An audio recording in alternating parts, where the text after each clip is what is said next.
I see a lot of papers where I get the flavor that the person is a lawyer instead of a judge. I think a very large fraction of people are doing that, are suppressing the results which make their work look less impressive than it is, and therefore they're overstating the confidence that somebody should have in their results.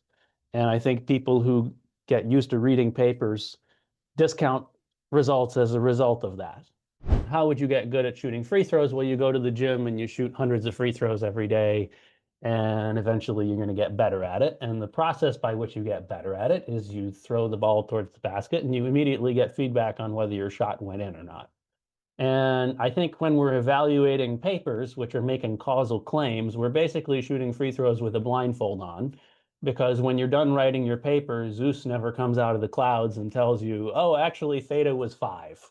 The fact that we tend to label bias whenever there's an issue that we call internally valid, and we tend to not label as bias whenever there's something that is externally invalid, I would say it's self-serving because it allows us to write more and more papers using different identification strategies, and we all pretend we can talk to each other. We pretend the world to be a little bit more objective than it actually is, so that we can construct something together. I believe that there's a fundamental underappreciation of the subjectivity of it. The editor's subjectivity matters a lot more than one might think. The fact that the editor comes from either the same institution or the same network as the co-authors of the article matter a lot more than people might consider. Not necessarily because anybody has ill intentions here. It's just that we do not really appreciate the extent that my axioms are overlapping your axioms, and the fact that this gives me less cognitive dissonance. The extent to which this intensity of overlap plays a role in whether a paper gets accepted or not. I'm much more concerned about how to figure out a way of not having epistemic gatekeeping.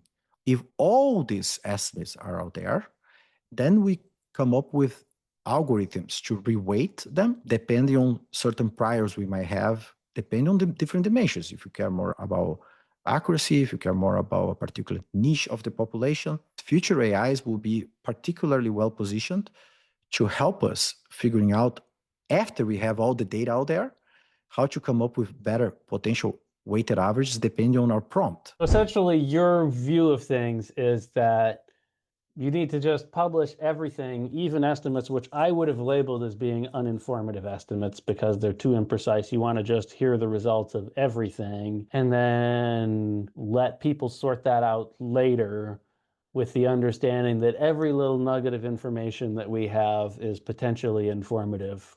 Let's say you go and you submit a paper whose confidence interval sucks, and right now I'm going to reject this paper. But let's say that there's an AI out there that 20 years later figures out that all the attributes of your study are sufficiently similar to the attributes of 30 other studies, which essentially generated similar findings. I think that AI in principle could aggregate them up and come up with a more meaningful finding that each one of those 30 papers by themselves wouldn't be able to.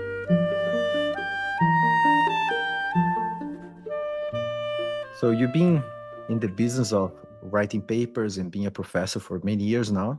And I know from conversations I have with you that you have thought quite a bit about the incentive schemes to go after the truth, and the incentive schemes available in academia, what works in academia, what doesn't work in academia.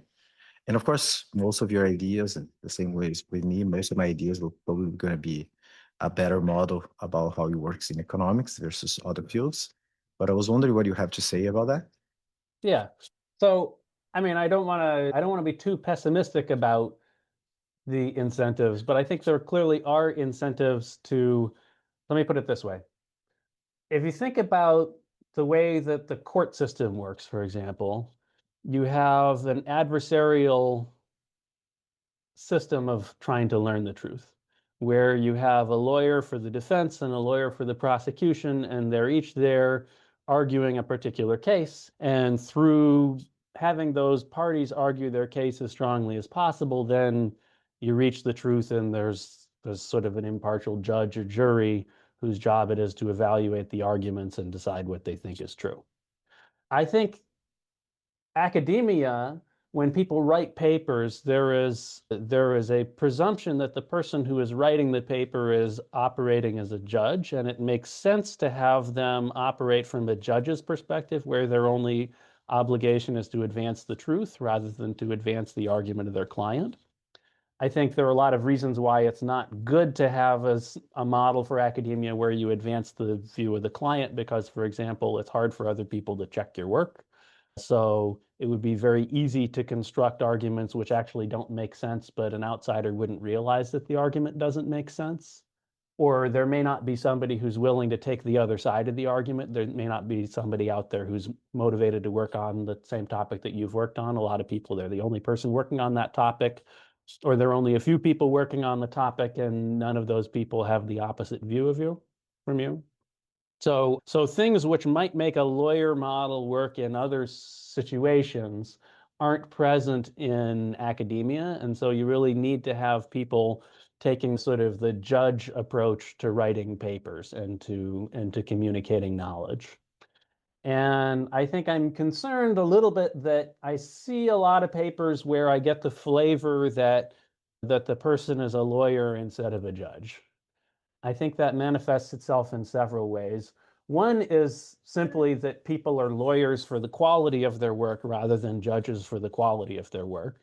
So people run robustness checks, which they use to argue that their design is valid, but they may suppress robustness checks or results which suggest that their design is not valid, or which suggests that their results are sensitive to different choices that they might make. I think that is a pretty ubiquitous problem. I think a very large fraction of people are doing that, are suppressing the results which make their work look less impressive than it is, and therefore they're overstating the confidence that somebody should have in their results. And I think people who get used to reading papers discount results as a result of that. People are so used to the idea that, somebody is trying hard to prove a particular point that I think a lot of referees and readers of papers are skeptical that actually it really is robust, even when they've seen a lot of evidence suggesting that a result is robust. So there's some discounting in the direction of a prior that stuff isn't actually that robust, and that sort of slows knowledge generation. And the other thing is just that I think there's a preference for clean, cute stories.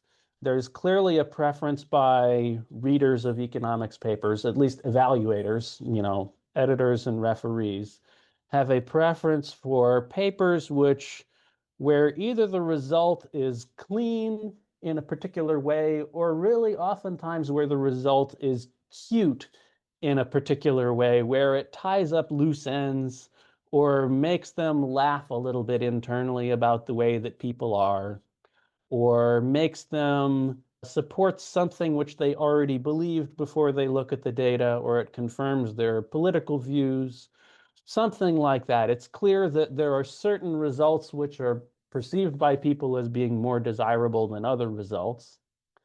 And because of that, that turns the people who are writing the papers a little bit into lawyers, because they have a professional incentive and maybe even a personal incentive, just because they want a particular result to be true. They have a personal incentive for the thing to be real, for that to actually be the result. And that gives them, whether they are aware of it or not, that gives them a taste for the version of their analysis which gives the result that they like. It makes it so that the editors and the referees are more likely to take the paper if the paper says the things which they like. And that results in, straightforwardly publication bias. You run a bunch of analyses and it's more likely to wind up in print if you find a certain result. I see. So I suppose based on what you're saying, and also based on your fields of expertise, probably where you're coming from is similar from where I come from. Mostly how most of our work is empirical work on causal inference, right? Where the problem is that for you to have any causal interpretation, you have to make assumptions. And people's perception about whether those assumptions are correct or not are fairly subjective, right? Because just to be clear, it's possible that even though it's subjective, most people sort of agree, but there is an inherent character of subjectivity there that right now, most of us perhaps think that it's good, the concept of random assignment, but before Fisher came up with that idea, nobody thought before that random assignment would solve the problem. Like, for instance, if I'm going to teach my 9-year-old son about why experiments work, the first 10 minutes of me explaining to him, he would not understand yet. So I am in one side of the story and I'm trying to build a bridge for him to come with me to that place. So in general, there's this major subjectivity about a given assumption, whether a given assumption is going to be believable.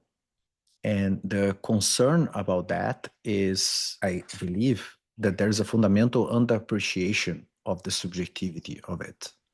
There's a fundamental underappreciation from the part of researchers because the editor's subjectivity matters a lot more than one might think. The fact that the editor comes from either the same institution or the same kind of network as the co-authors of the article matter a lot more than people might consider. Not necessarily because anybody has ill intentions here. It's just that we do not really appreciate the extent that my axioms are overlapping your axioms, and the fact that this gives me less cognitive dissonance. The extent to which this intensity of overlap plays a role in whether a paper gets accepted or not. So I wouldn't necessarily worry about that if most of the truths that we care about are objective and there was a way of falsifying things so that this error correction system is fast enough. The kinds of things that would eventually be rolled out will be bad ideas. The kinds of things that will not be rolled out will tend to be good ideas. And even if the editors may have a subjective perspective of things, and even if it's not representative of reality, eventually with the error correction, the kinds of editors that will have a close to an objective understanding of the world may emerge to become the editors. But that kind of error correction system that I'm suggesting, and I think this is related to your point, is not occurring. What I'm submitting to you here is the idea that in part, the reason it is not occurring is because we do not quite appreciate how, even if everyone was a naturalist, right? Even if everyone believed that there's a truth out there that is objective, even in that situation, how we approach the truth, how we go about making sense of the truth is very subjective. And we are not quite appreciating that. So the first thing I want to say is I very strongly agree with the statement that there are not error correction mechanisms. So my personal preferred metaphor for this is suppose that you were practicing shooting free throws to try to get good at basketball. And how would you get good at shooting free throws? Well, you go to the gym and you shoot hundreds of free throws every day, and eventually you're going to get better at it. And the process by which you get better at it is you throw the ball towards the basket and you immediately get feedback on whether your shot went in or not. And I think when we're evaluating papers, which are making causal claims, we're basically shooting free throws with a blindfold on. Because when you're done writing your paper, Zeus never comes out of the clouds and tells you, oh, actually, theta was 5. You're never getting feedback on whether you were right personally. And when you're evaluating other people's papers, you never get feedback on whether their work was right or not. And so this is, you're familiar with, I have this paper on whether better journals publish better estimates, where we look within literature's at estimates which are published, which you might think of as estimates which could go towards a meta-analytic average. Suppose I'm interested in the effects of the minimum wage in the 1980s in the US on teenage employment, right? There's some number which people would broadly characterize their paper as estimating. And so suppose it were the case that higher ranked journals were publishing more accurate estimates of this parameter, then we would expect that at a minimum, the estimates which are published in higher ranked journals should at least be different from the estimates published in lower ranked journals. If they're closer to the truth, they should at a minimum be different. And ideally, probably more clustered around some value, which is the truth. But in reality, when my co-author Nhan Tran and I looked at this, we found that actually there's no correlation between either the mean or variance of estimates and the rank of journal that it's published in within literatures, which suggests that functionally it's the same estimator. If I think of reading a journal and looking for a parameter estimate in that journal as a way of estimating that parameter. So if I want to learn the effects of the minimum wage on teen employment, I could like read the Quarterly Journal of Economics until I find a paper which estimates that parameter. And then I just look at the estimate that I see, and that's my best guess about what the parameter is, right? So that's an estimator. That's a procedure for trying to figure out what that parameter is. And it turns out that reading the QJE isn't any better than reading a journal which nobody's ever heard of before. At least, I mean, it might possibly be somewhat better, but we can bound it to be pretty close together in terms of the plausible differences in accuracy of estimates. So that suggests that referees and editors who believe, I think, that they are screening on the basis of accuracy of estimates, they clearly are not actually doing a very good job of that. And my personal view about why that's the case is just that you're doing a task and you're getting no feedback on whether you're doing a good job of it or not. You evaluate papers and nobody ever tells you whether the paper was right or not. So how do you know? Like, how do you know whether the paper did a good job or not? It's hard to say. So let's go a little bit in the weeds here, because I think the reason why what you said is true, in my opinion, is exactly because of, I would call, the underappreciation of heterogeneity. What do I mean by that? If there's anything that we know quite well in the world, is that people are different from each other. So I would assume that, for instance, an estimator of minimum wage loss, they will be different depending on the context because of that. Yeah. Now, as you know, whenever you come up with an identification strategy, two things that are going to be different across any two identification strategies. The first is the assumptions that are underlying your interpretation of the causal effect. So for instance, you need to make some assumptions in order to be able to say, okay, indeed, I am estimating a causal effect. But the other difference will be, it's an average of which group of the population, right? Yeah.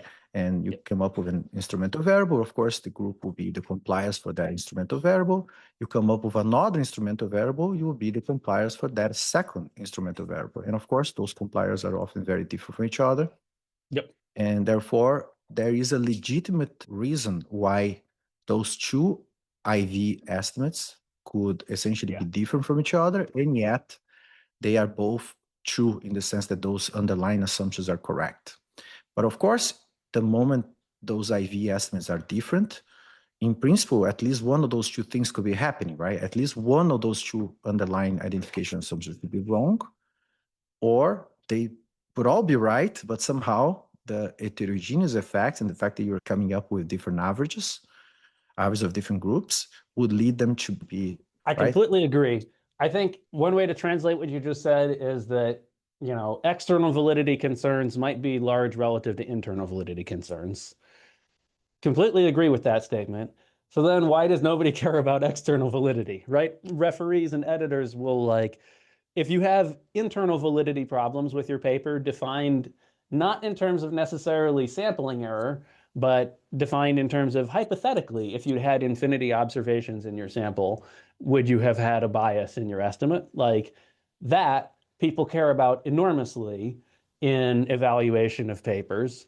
And people seem to care very little about to what extent your result generalizes to other things. I mean, people care about it a little bit, but far less than what I think you, based on the comment that you just made, and me, based on my personal opinions, how important we think external validity is likely to be. And I'll just say, I think sampling error is a way underappreciated aspect of the quality of a paper as well. I think there's the problem that people don't have a concrete notion of what constitutes a large or small standard error before they look at a paper. It's easier to think about whether an estimator is consistent under a certain set of assumptions because that's a zero or not zero thing. Like, would there asymptotically exist bias or would there not? And I can tell a story which, if my story is true, would establish that the asymptotic bias is not zero. So that's something where you can sort of talk about all or nothing. But when you talk about like, are the standard errors too large for this paper to be informative? Now I have to do the annoying thing and start talking about what are my prior beliefs about what the range of plausible parameter values are. And like, could this parameter be 0? Could it be 20? Well, if your standard error is 55, then like I better believe that the range of a priori plausible uncertainty about this parameter is large relative to 55, or else your sampling error is making it so that I don't learn anything relative to the amount of uncertainty I had before I started reading your paper. So I think people don't want to engage in those arguments about how small their standard errors are or how large their standard errors are. For whatever reason, people find that uncomfortable. It sounds too much like you're relying on my particular subjective priors about the world, or it feels like an imprecise exercise. And so therefore, like whether your paper has smaller or larger standard errors doesn't really seem to matter that much. And in our paper, when we looked at just the relationship between the magnitude of standard errors and the rank of journal that you publish in, that was a pretty weak relationship. It's ever so slightly smaller standard errors in higher ranked journals, but it's not really a very strong relationship. Um, I don't know. It kind of seems like standard errors are a pretty obvious thing where it's better if it's smaller. But in most situations, you don't get dinged for having large standard errors, or at least, again, relative to the amount of mean squared error that introduces between your estimate and the true parameter. I would guess that standard errors contribute a lot relative to sort of modeling failures of the kinds that would for sure get you rejected at a leading journal. So I think this sort of I comes back wonder. to not getting feedback about things. I think if people could see the difference between their estimate and the truth, they would start realizing, oh man, like the fact that I have really noisy estimates because I just have too small a sample size, or I'm using a procedure which effectively throws away 95% of my sample size because I'm doing an IV, then people would start realizing, oh boy, maybe this is a real problem. And I think that once you start noticing that estimates are underpowered, you can't stop noticing it. Like once you start reading papers and you start seeing, wow, this paper got an estimate which sounds way too large to be true if you actually think about the mechanism of action by how treatment would affect the outcome. Once you start noticing that, and then you look in the tables and you see that actually the t statistic is 2.4, and you start noticing that the t-statistic is always 2.4 with papers which have very large estimates, you start realizing, seems like probably there are a lot of false positives in the literature. And you wouldn't have all those false positives if you simply removed the papers which were underpowered. Underpowered obviously has a technical definition of like, the probability of rejecting the null if the null were false.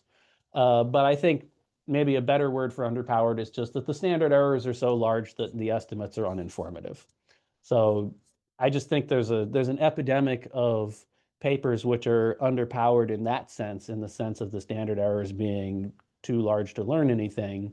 And that isn't getting addressed by the refereeing and editing process. There are some referees and editors who are aware of this problem and care about it, but there are lots of others who don't care about it. And if you submit to enough journals, you're going to encounter those people. So if you tell a cute story and your t-statistic of 2.5 for an estimate which is 10 times larger than it could possibly be, it's going to get published somewhere.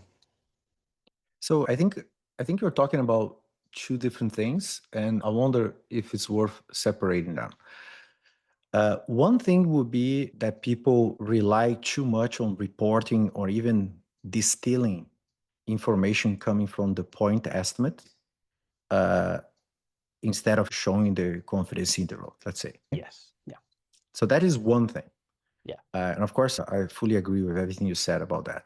The second part, which I think becomes a little bit more controversial, and I tend to push back on what you said, is let's say if you solve the first problem I just said, from now on, people are reporting correctly confidence intervals instead of point estimates, right?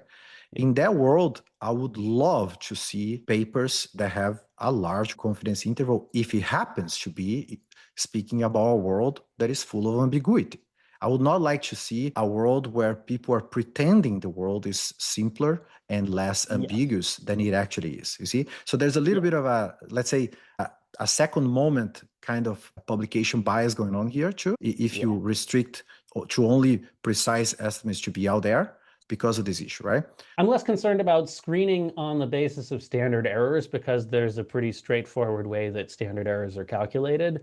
But I agree that that people have the option of downplaying the degree of modeling error that is likely to be true in their paper, or modeling uncertainty, where if I made different equally reasonable sounding choices, I would get a different answer.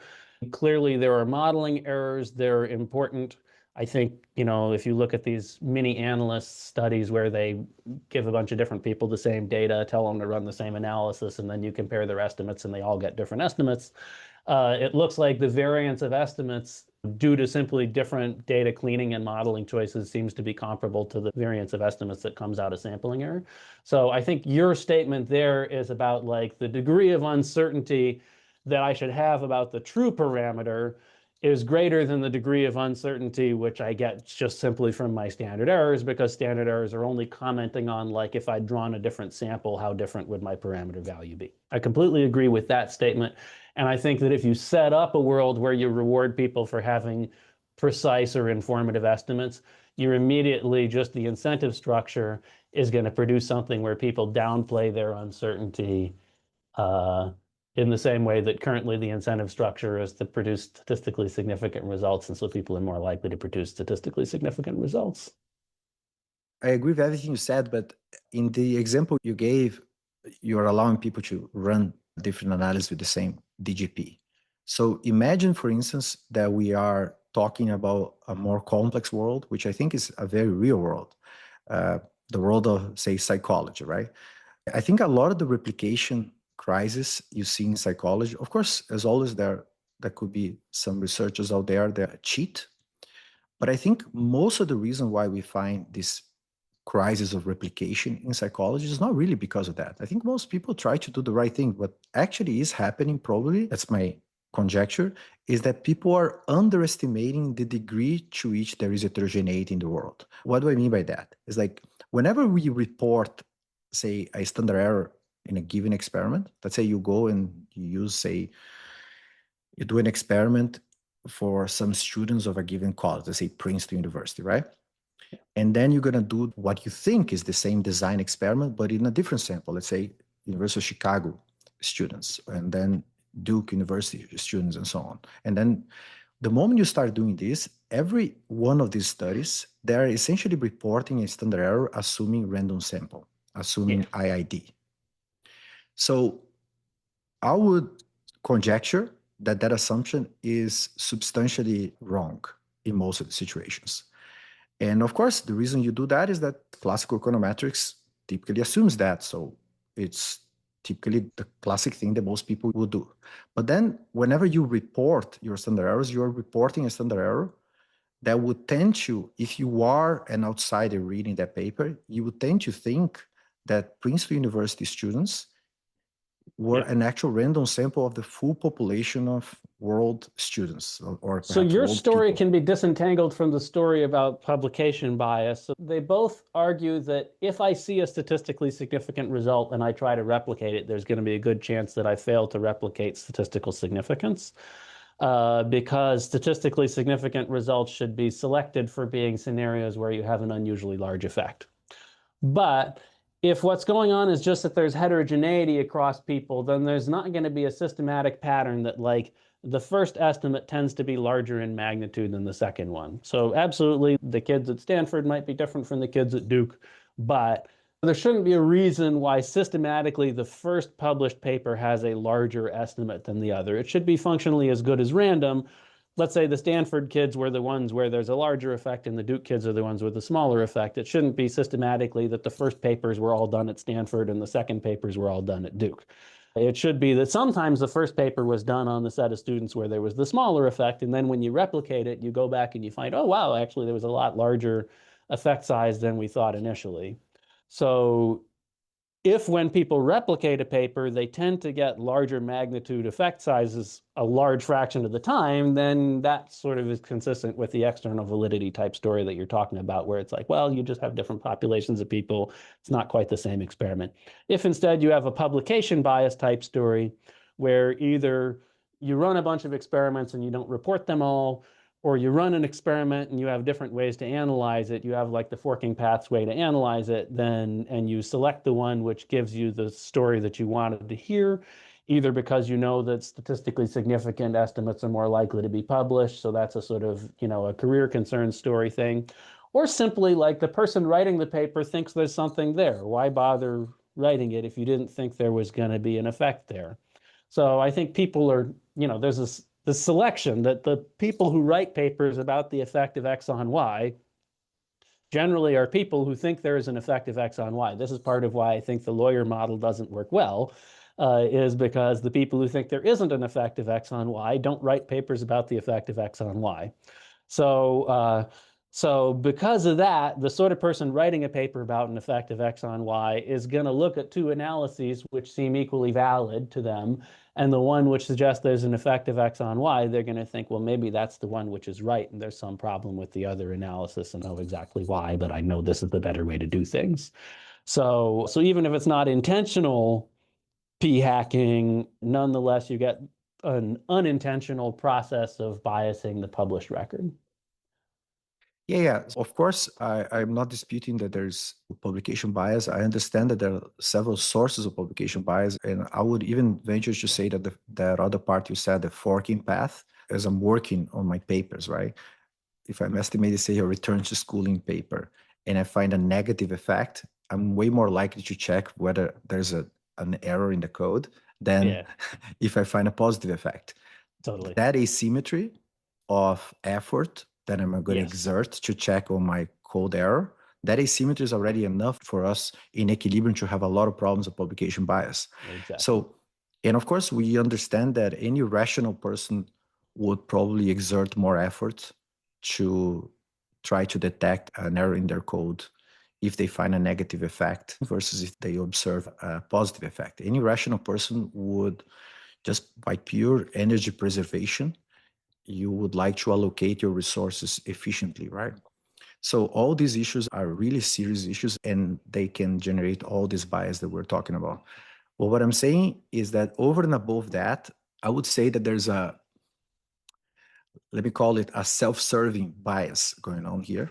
So let's say that we don't have any bias related to publication, the one we just talked about, the one that we usually call publication bias. I think there's a fundamental self-serving bias going on over and above that. Okay, let's think about a specific field of research. Let's think about the field of diet. Let's say that you're going to estimate the causal effect of a diet on the person's health. As you know, diet is a notoriously hard question to answer, in part because of heterogeneous effects, right?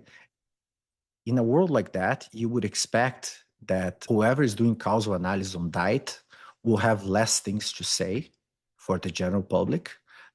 Similarly, in economics, if we live in a world that is fairly objective, and by objective I mean here like more homogeneous, economists will have more to say to the general public than if the world is fairly heterogeneous.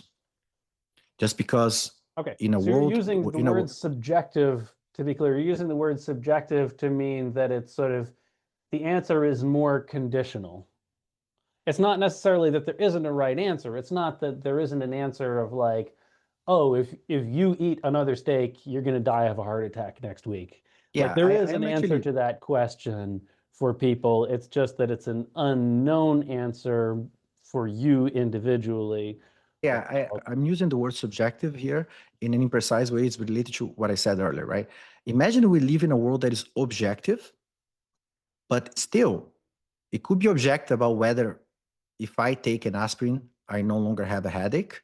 And Okay. if you take an aspirin, you still have a headache. Still an objective statement, Okay. but I care much more about the first question and you care much more about the second question. I see. Okay. And the effects could be heterogeneous, but you are more likely to approach reality from your perspective. And I am more likely to approach reality from my perspective. So even though the true reality is always objective, in this case, there are two data points here, there are two forms of reality, whether I take aspirin and whether you take aspirin. The fact is, you're going to have a weighted average on what you conceive to be reality that puts much more weight on what is important for you. And I will put much more weight on what is important for me. I'm calling that subjective, not because it's subjective reality, but it's a subjective way to approach reality. Okay. Okay. So now I think there's a fundamental tendency of us all to do this almost like a like a mediocrity pact, or this kind of tacit pact that we all make, so that we pretend the world to be a little bit more objective than it actually is, so that we can construct something together. So that if I write a paper about what happens to me, exactly me, when I take an aspirin, nobody wants to read my paper. If you write a paper about what exactly happens to you and only you about the aspirin, nobody reads the paper. But if you and I try to write a paper on a broader range of people, and then we come up with a summarizing statistic, like an average, it's more likely that more people are going to read the paper. It's more likely for us to be able to teach. It's more likely for us to move on and get a job, right? Yeah. So what I'm conceiving here is that there's some form of self-serving sort of bias here, which is this overall need that we all have to survive, like a self-preservation need for us to go after something that is more objective than in reality it happens to be. Otherwise, we don't get jobs. Otherwise, we don't talk to anybody. Otherwise, other people are not interested at all to what we have to say. Now, the problem about that, and of course, that is a fundamental restriction about reality, and I think we need to be very mindful that this is how language actually works, right? We need scale to even build language to talk about something, right? Now, although it is valuable to do this endeavor and seek pathways to reality that are more objective, the fact is, I still want to know about myself.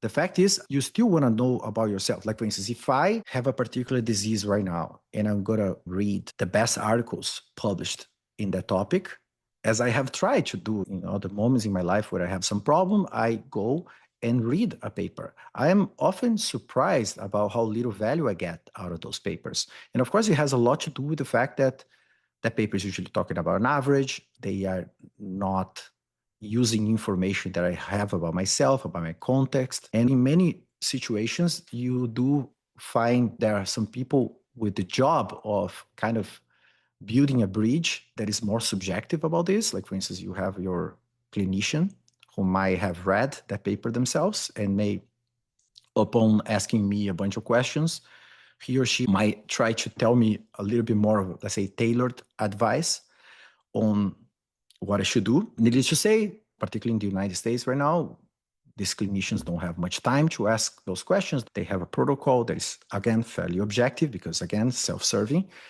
All this tendency to go more towards objectivity leads particularly people that are sufficiently different from each other, from the average, to kind of fall through the cracks.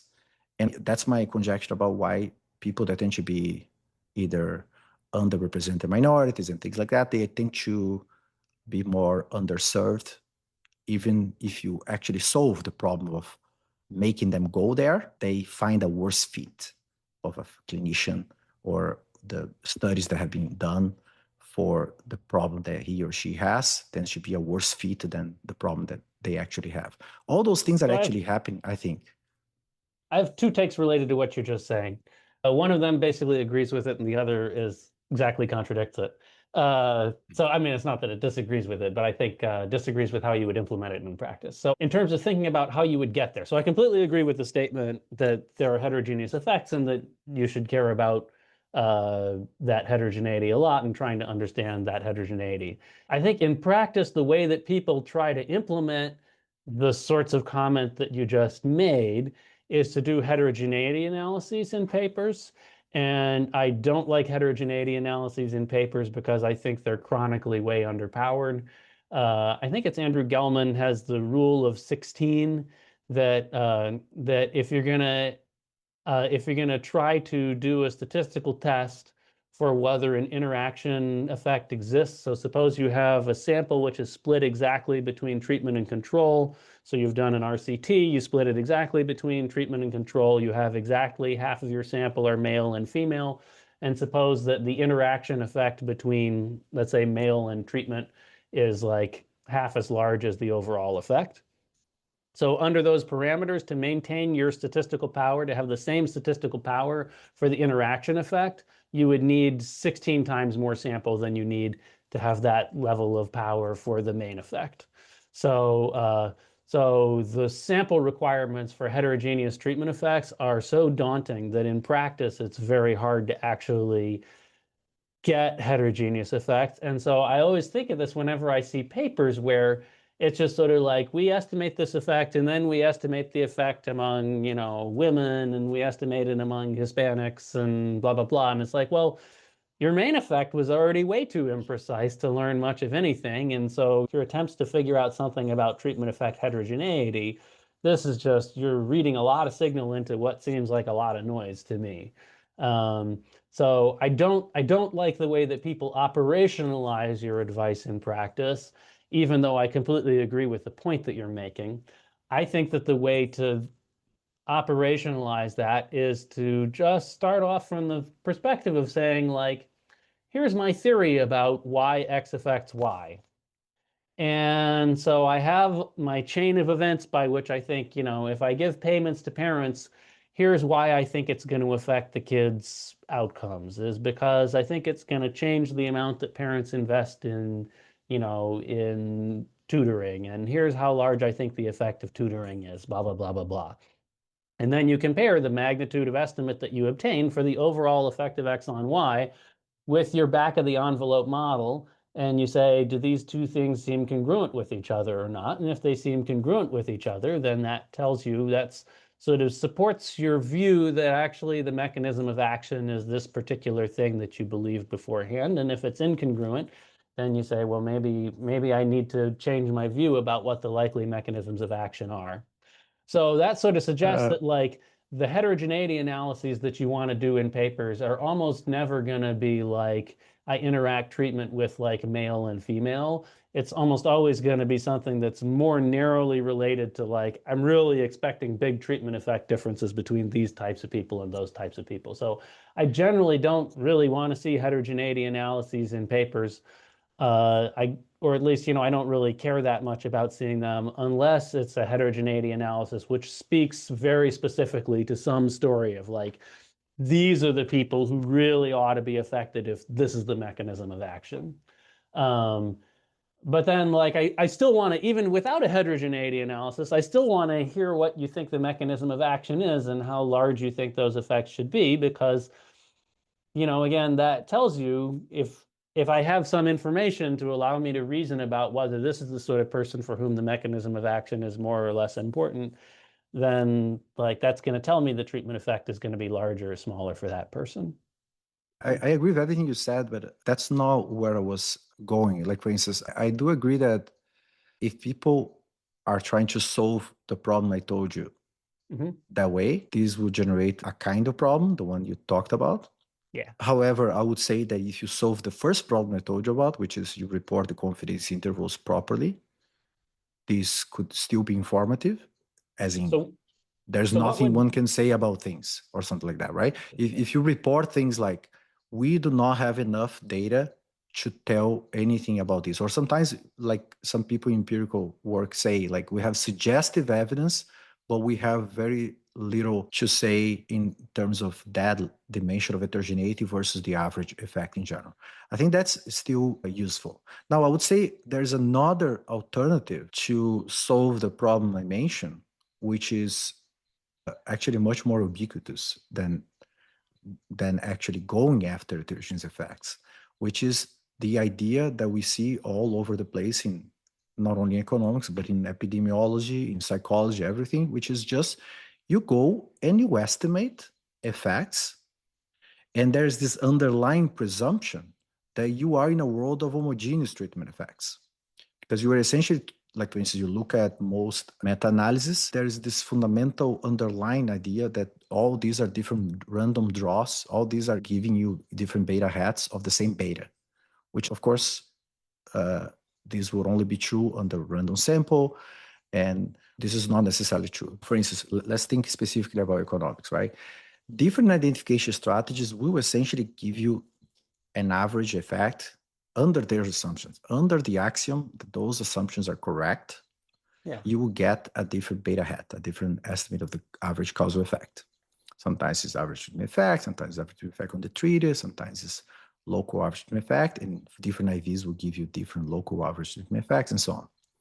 Now, I find the problem that all these estimates, all these target parameters to be different from each other in principle, to be something that is fundamentally underappreciated in economics. And I think the reason it's underappreciated is because it's self-serving to us all. So let me tell you what I mean by that, okay? Imagine that we live in a world where indeed the world was homogeneous treatment effect. If we live in a world that was homogeneous treatment effect, and that's usually how a lot of the physical sciences work, right? So let's say I go and I have a conjecture and I go and write a paper.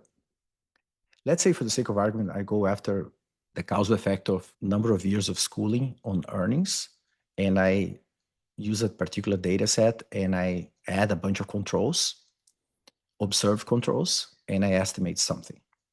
And then you, David, come along and say, hey, let me replicate Greg's paper. I use the same data set, the same controls, and I replicate Greg's paper and I find the same result. But then I add one more control, one predetermined control, and I find that the effect changes. In such a world, my paper will vanish from citations. If we were able to do such a world, we will never, ever cite my paper ever again, because you just demonstrated that my paper is wrong, right? If you think about it, that's how a lot of the physical sciences usually work. They stand on the shoulder of giants, oftentimes with marginal steps.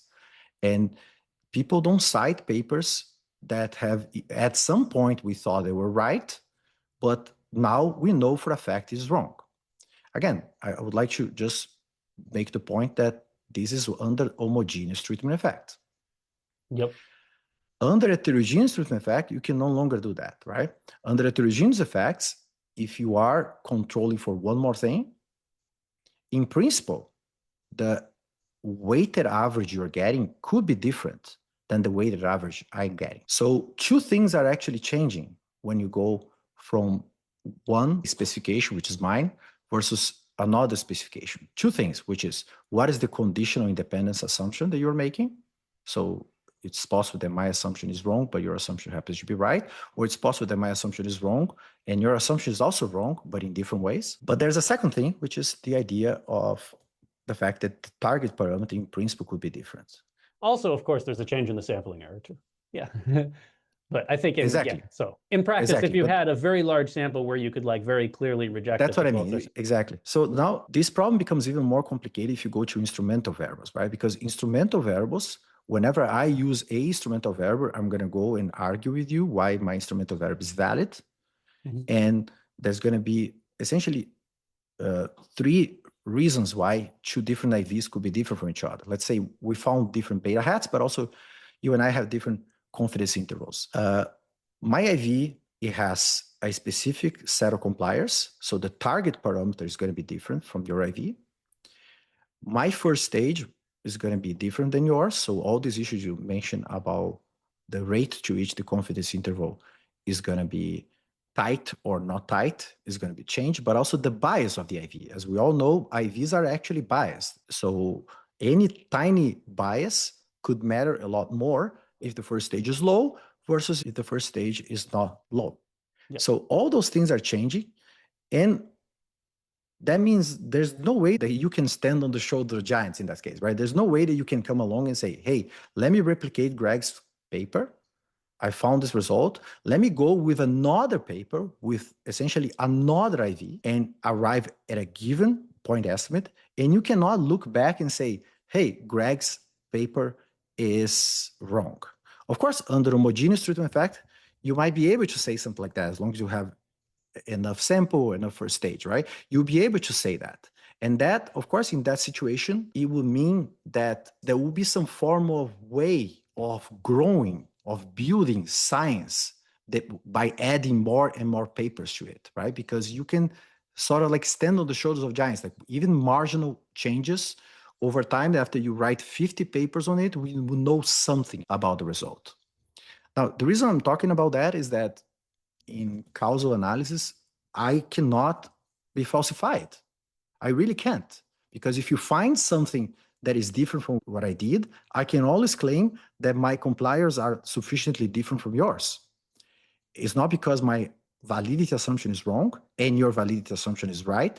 That's why we got different results. No, my compliers are different from yours. So in a world of heterogeneous treatment effect, I survive. I am still getting cited. And I mean, I think it matters a lot here because I think in general, I am concerned about this problem because, and this goes back to the idea you mentioned about external validity, right? The fact that we tend to label bias whenever there's an issue that we call internally invalid, and we tend to not label as bias whenever there's something that is externally invalid, I would say it's self-serving because it allows us to write more and more papers using different identification strategies, and we all pretend we can talk to each other. Yeah. When I would argue that for us to actually talk to each other about this, we might have to have some form of more sophisticated way of doing some form of, shall I say, meta-analysis that incorporates a way to aggregate all these estimates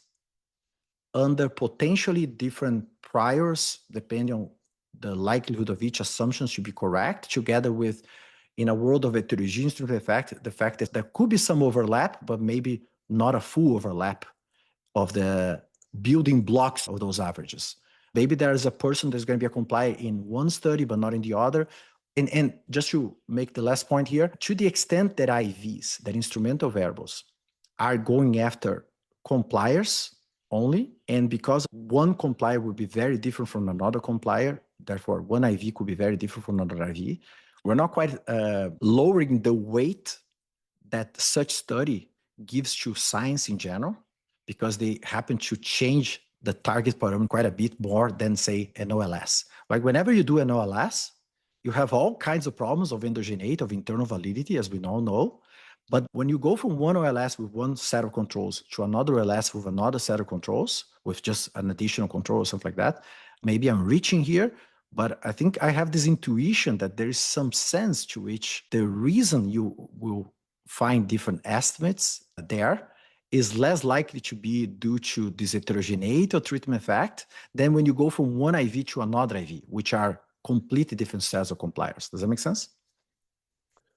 Yes, I mean, it depends on what IV you're going from, but I agree that, like, let's suppose I just residualize treatment on controls with one set of controls, and then I residualize treatment on a different set of controls.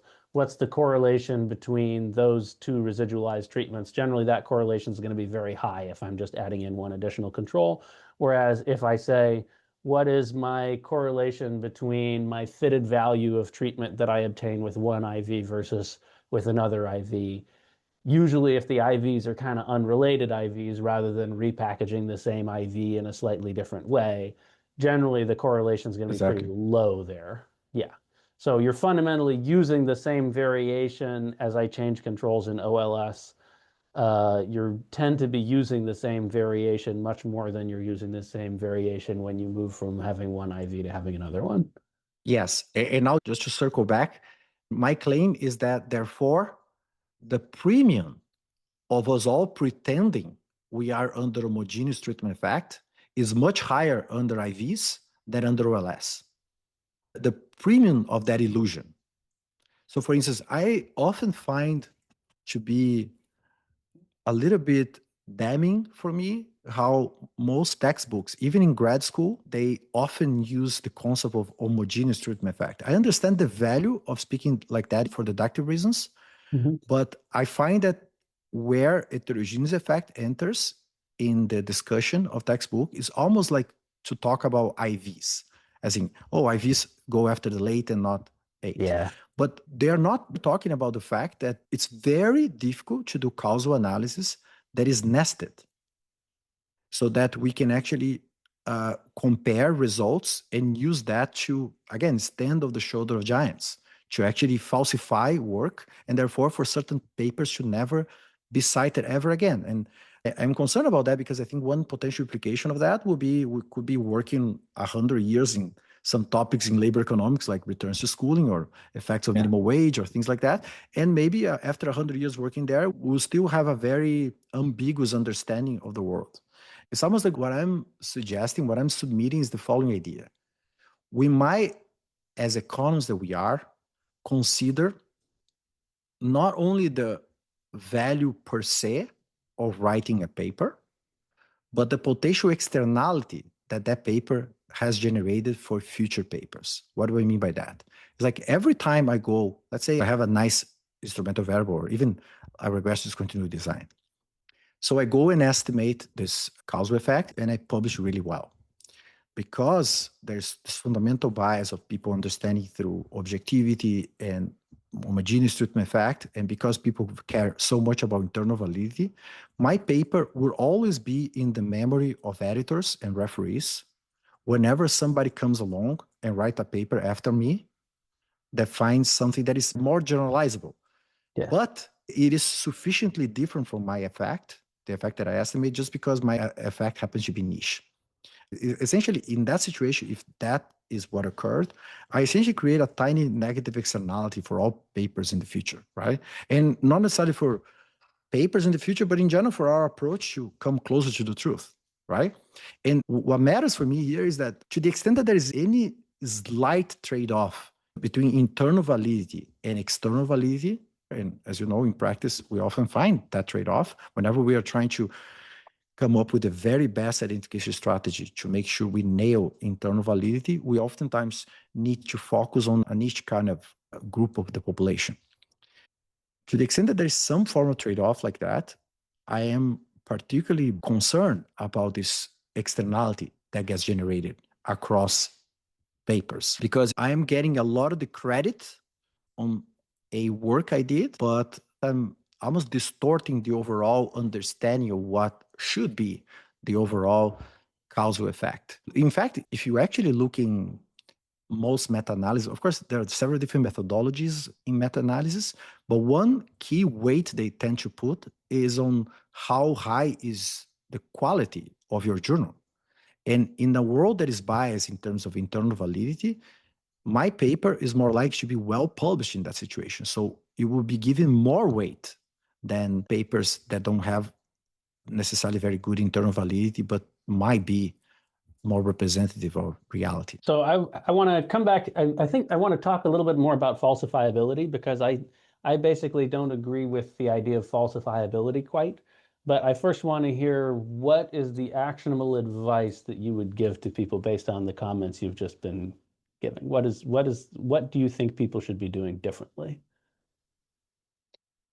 I do not know how to think in terms of prescription. I think, for instance, I kind of like the idea that as long as there are enough independent thinkers out there and a critical mass of people, some people would do IVs, some people would do structural work, some people would do OLS, some people would do different approaches to go after reality. And perhaps we could discuss this. I'm much more concerned about how to figure out a way of not having epistemic gatekeeping. How can we figure out a way of all these estimates are out there?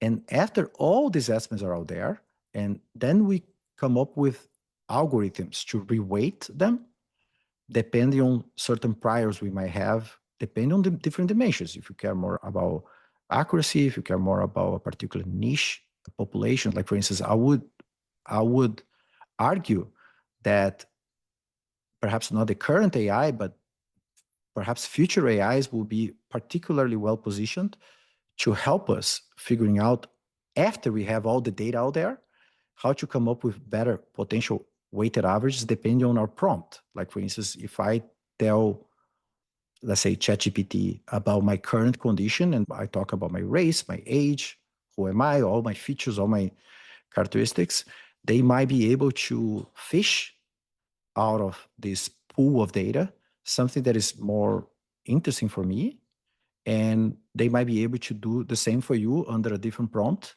And I think, as you know, like ChatGPT and AIs in general are particularly better at dealing with sparse data than standard econometrics. So this could be useful, but for that to even be a moonshot here, I think we need to have data that is less biased, right? Interesting. So essentially, your view of things is that you need to just publish everything, even estimates, which I would have labeled as being uninformative estimates because they're too imprecise. You want to just hear the results of everything and then let people sort that out later with the understanding that every little nugget of information that we have is potentially informative.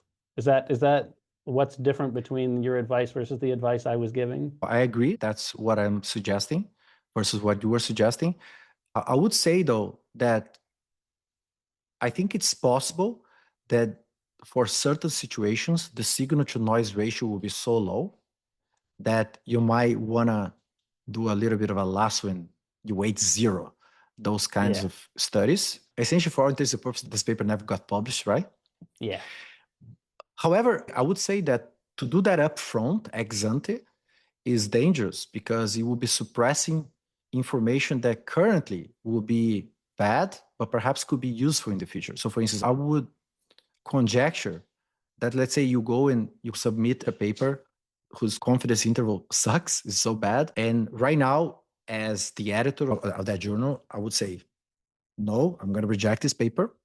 But let's say that there's an AI out there that 20 years later figures out that the features of your study, so if you think about all the attributes of your study, are sufficiently similar to the attributes of several other studies, like 30 other studies, which essentially generated similar kinds of findings.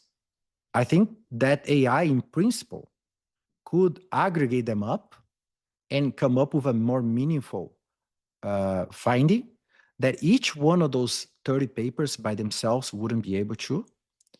And I think the idea that we are forcing an editor to make a decision with less information about what that editor may have in the future, or not necessarily that editor, but in general, a feature aggregator of information may have in the future, I think it's not efficient. The concern, of course, is the issue of the moment you open the gates for all kinds of information, you will have a lot of noise. As you know, like we've been seeing this in Twitter and X, right? All those things. So we do have that concern. There's always a trade-off of error type 1 or error type 2 here. The moment you lower the barriers of entry, you will have a lot more information, including perhaps very bad information, and that's a bad thing. But I think there are certain kinds of target parameters that are sufficiently niche and they're still relevant for particularly, let's say, underprivileged minorities of people like that, that at least we can have a shot of getting at those if we open the floodgates, because different people with different priors that do not fit the priors of the editors, which are less likely, let's say, to be from underprivileged minorities, all those things are more likely to happen. And those papers at least are out there. And with the right prompt, I would guess maybe a future AI might actually have the ability to aggregate information across several studies, depending on my prompt, based on the attributes of different studies, to actually try to understand whether, if I am a minority truly in terms of number of people, there are very few people like me, I'm able to get perhaps some kind of information that is sufficiently relevant for me in such a world. And I do not see how making the barriers of entry being high would ever generate this. Because, like, for instance, if we are trying to restrict to studies that are sufficiently precise, then you might expect that people that have access to larger data sets will be, all else constant, more likely to be able to have a shot at publishing a paper. And people that have access to larger data set are more likely to come from elite institutions. And people that are more likely to be from elite institutions are, let's say, less likely to be representing the kinds of people that would ask questions that are going to be more relevant to those underprivileged minorities. I'm worried about these kinds of issues. Again, I understand the issue of trade-off going on here, but I think that to solve the problem up front is more dangerous than to solve the problem later, because solving the problem later, at least there's more room for scaling up this and improving the algorithm and so on. So I think, so I want to agree and disagree about things. So let me start with the thing that I maybe, not that I fully disagree, but I think the reason to still file drawer things is just because it costs time to produce a paper and it costs time to read a paper. So given I have a finite amount of time, invariably I'm choosing an allocation of my time between project A and project B. And if project A, I'm going to get a more informative estimate than project B, I think then, I should choose project A over project B. So invariably there's some scarcity in the number of estimates that you're going to produce just because it takes time to produce the estimate. So therefore, I think it's still fine to have a preference for spending your scarce time and attention on more informative projects, either as a producer or as a consumer of the project. Yes, but do you think what I said implies otherwise? Like, for instance, from the perspective of a person who is doing some research, my understanding is that in your scenario, that person might still be inclined to try to find precise estimates.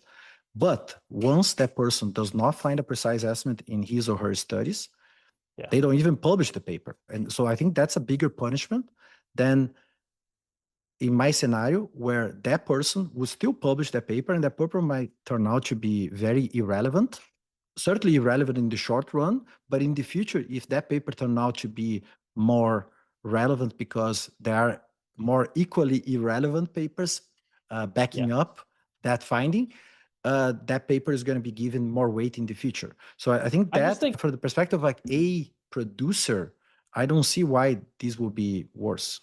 I just think the time costs of getting from where you've run a preliminary analysis which convinces you that your estimates are likely to be too imprecise to be informative, the time cost to get from there to your paper is published is pretty large. That's most of the time cost of a paper. And so that's the reason why I'm in favor of, if you encounter that imprecise result or uninformative result early on, you should, like, the first thing you do when you write a paper is to try to figure out if this is going to be too imprecise or uninformative to learn anything. And then once you figure that out, what I would do is to stop writing the paper, because then you're saving I see what you mean. 80% of the time of a paper. Yeah, I see what you mean. I definitely understand where you're coming from. So here's where I think I might come from a different axiom than you, and that's why we are coming up with different conclusions. So let me tell you one thing that I probably put more weight than you do on.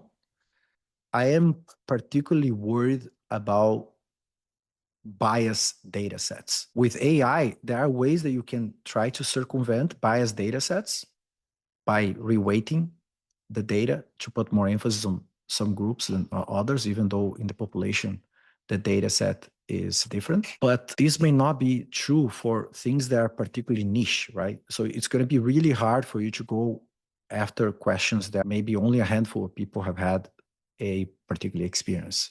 Yeah. And I'm worried that the bias tends to grow quite a bit towards, let's say, outliers.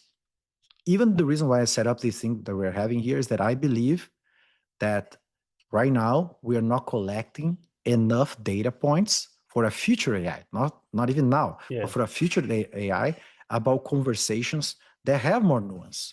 This is just a conjecture. I don't know data on this, but I'm worried that a lot of the conversations that are out there are sufficiently clean. By out there, I mean they are publicly available. Available training set. For pre-training. Yeah, they are publicly available, and this is why it will be the only conversations that will be in the training set. Like, if I don't record this conversation that we are having right now, it will never be in their training set, right? That's my point. So I'm worried about certain conversations not being there and being, therefore, underrepresented. And that leading potential future aggregators. Let's call them AI for now, but honestly, I have no idea if there will be other kinds of aggregators in the future. But potential aggregators in the future not giving enough weight to reality, to how people actually have conversations, because those data points are not existent. One issue for me with AI, and I bet it will be for you too, is the lack of epistemic humility that AI has. Like AI answers me a question with full certainty, and then I tell it something like, this is wrong. And then they come back and say, yeah, you're right, but this is true now. And again, same low level of ambiguity, completely unambiguous. And then you say, no, this is wrong again. It's wrong in a different way, but it's wrong again. Come back again. This is the problem. Oh, yeah, you're right. But now this is true. And they keep saying like that. And I worry, this is a conjecture. I do not have data on this, but I worry that in part the reason why they do that is not necessarily because it was explicitly programmed to provide low ambiguity. You think it comes from pre-training rather than the reinforcement learning? Exactly. I am worried that it comes from the fact that conversations like the ones that you and I are having right now, with a lot of us and ahs and caveats, they don't show up nearly enough in the data to represent how people in general process information. That is a potential concern. I know I switched subject, but you see the analogy, right? The concern here is that there are papers out there that don't exist. And those papers that don't exist, they could have some value out there in ways that perhaps are unconceivable to a person like you and I.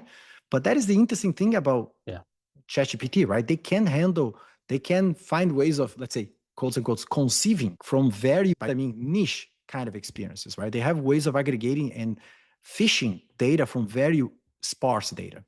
Yeah. So I want to come back. The positive thing that I wanted to say was I strongly agree with the statement that like a lot of what's learned from a paper is not what the paper is about, is very often true. So for instance, like when I think about like disentangling between the signaling versus human capital models of like why there's a return to schooling, there are a lot of papers which say something about that without trying to say something about that. So for example, like there's a literature on the effect of college quality on your earnings afterwards.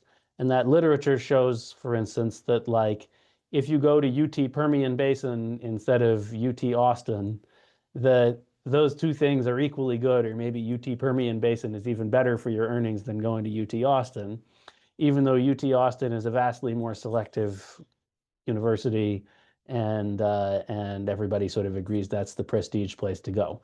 Well, papers which study that, so I'm referencing a paper by Mountjoy and Hickman, but you know there are many papers in this literature. It's a sort of Dale and Kruger literature, and they tend to find that essentially there is not a relationship between how selective a college is and its effect on your earnings. And that's not consistent with the signaling model, right? If you think that the returns to schooling are all because of the credential, like, man, if you go to like the selective school, that shows that you're really good compared to if I go to the much less selective school. Like if I just look at like the difference in raw earnings between people who go to UT Austin versus UT Permian Basin, there's a huge difference in raw earnings between those people. So if you thought that employers just couldn't disentangle the type of the person and they're using their educational credentials to learn about their type, it should be hugely beneficial to go to a more selective college. So all these people wrote papers about college selectivity, but those papers are actually implicitly about whether the signaling model versus the human capital model is a better model of returns to schooling. And all these papers about like the Chetty Friedman Rokoff paper about what's the effect of having a better teacher on your earnings in adulthood. That's also about the signaling versus human capital models, because nobody sees on your resume who your fourth grade teacher was. And even if they did, their argument is that it's conditionally as good as random who that teacher is, or it's very much unrelated to your personal characteristics.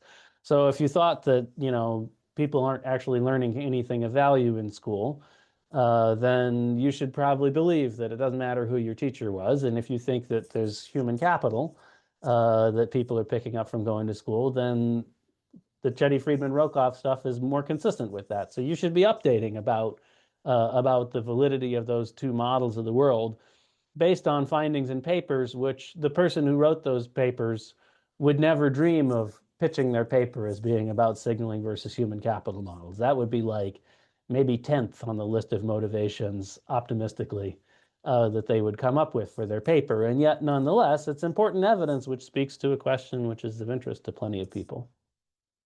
Yeah, I like this point.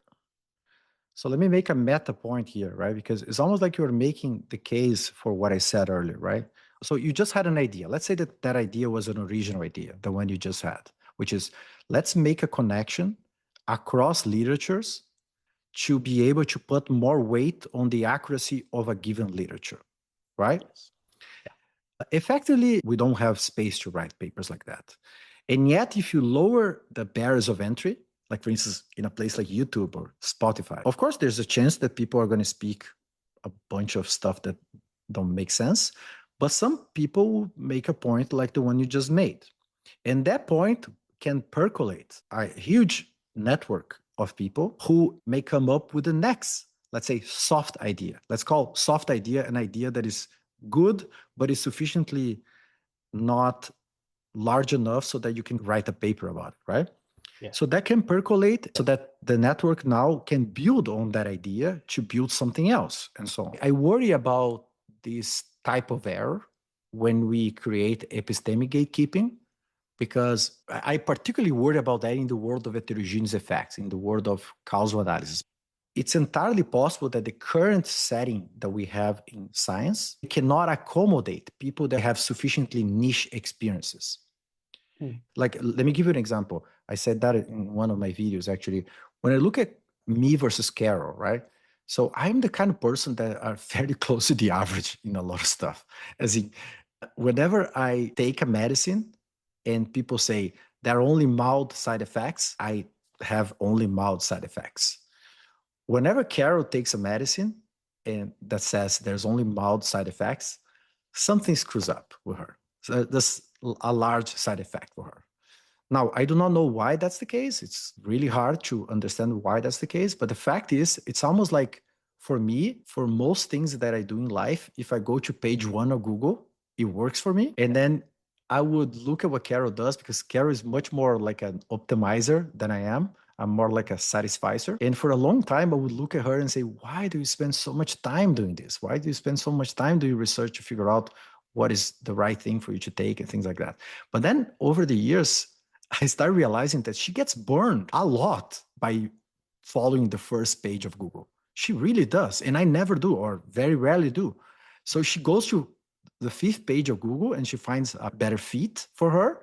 And I go to page one of Google, right? And I find that fact Carol always complaining that the moment you got tired of a TV show, it was going to get canceled within a few weeks. I know, it's like weird. It's so weird. When I get tired of a TV show, she starts getting pissed off about, oh my God, they're going to cancel this TV show or something. And I don't know. I'm like, I could actually make some money out of being in those focus groups, to be honest. So one source of heterogeneity between Karen and I in this is that she exerts more effort to get the same thing than I do, right? Because she has to go to page 5, she has to optimize, and I am fine satisfied. That's already one source of inequality that shows up in a world when a person is more of an underprivileged kind of person versus more of a privileged kind of person. That's one part of the issue. But that at least is a person that goes to page 5 and finds what is out there for them. And I'm worried about the Carols in the world if there were more epistemic gatekeeping, so that page 5 doesn't even exist. Yeah. So that she doesn't go to page 5 because she goes up to page 4 and she finds no good fit for her. Of course, we're talking about Google here, not actual papers, but you see my point, right? In a world of heterogeneous effect, so I would actually argue, this is a conjecture, I have no data on this, but I would argue that that is why a lot of people end up going to things that you and I might want to call like perhaps woo-woo science or something like that, right? Like for instance, whenever some people have enough chronic pain, which there's a notorious evidence of heterogeneous effect for chronic pain or for mental health issues or things like that, you see that some people just, they don't go for medicine. They go for, I don't know, something like Eastern medicine or something like that, right? Or like sometimes even go for some more religious kind of thing and things like that. And from where I'm standing, it's easier for me to interpret that as these people are gullible or not scientifically educated, right?